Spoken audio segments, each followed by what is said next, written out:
What up, Juggalos? So, do another Q&A here for the Strength Lab. It's bright as fuck outside. So, here we go. Question from Andy Wooster.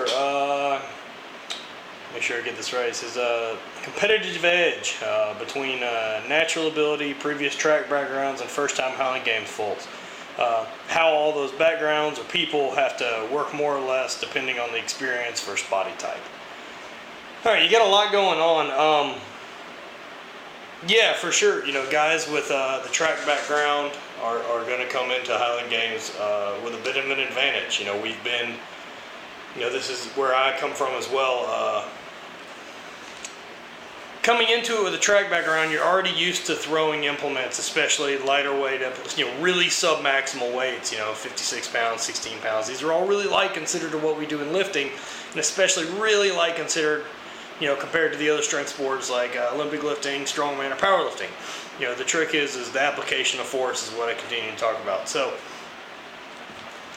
there's going to be quite the advantage there because we already know how to apply that force, and you know, whether that is, you know, continually pushing with the right foot, turning the right foot, knowing how to block, doing all these things that throwers are going to be able to do because we spent 5 years in college doing it with a coach.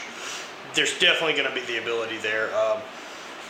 The difference is, you know, that as well as with the competitive edge that we're going to have is we've competed in a solo sport where you're expected to perform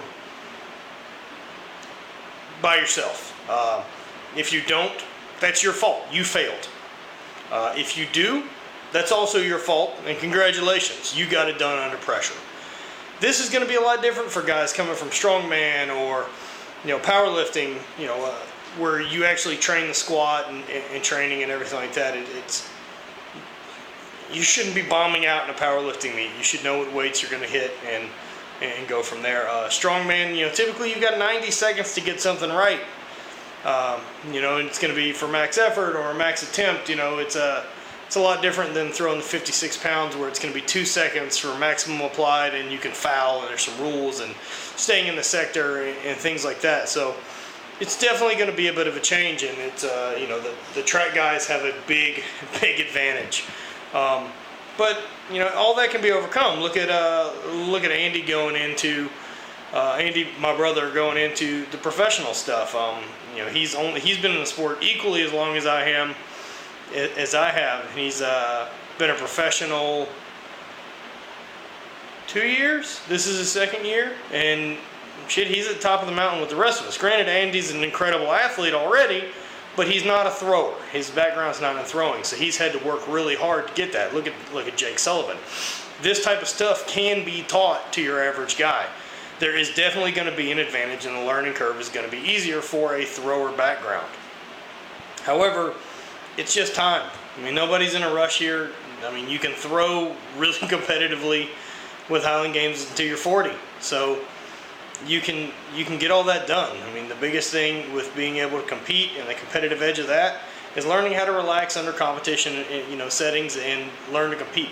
But this is something that's going to carry out through life as well. Learn to get your job done that you train for when it's called upon you. That's the most important thing. If you're going to train for something and not be able to do it when it counts, you're doing something wrong. So get used to doing that. Get used to in training having some intensity some days and getting it done. There's going to be some days that need to be work, and other days there's nothing better than being able to know that if I've got 2 fouls, I'm not backing off on one. I'm fucking going for it. Ears pinned back because I know I can get it done. I'll get it done on the last one. It's not a big deal. You can't count me out until all 3 throws are out.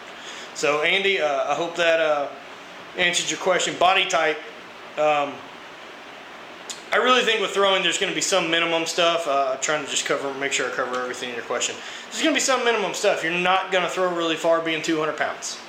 There's going to be a minimum size that you've got to be able to counter weights. Is there a percentage or a ratio? I don't know. Probably not.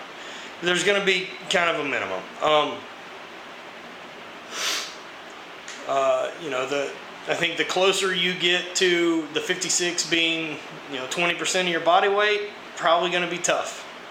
So the further you get away from that, it's going to be a little easier. There's also a law of diminishing returns. Probably being 400 pounds, not so cool.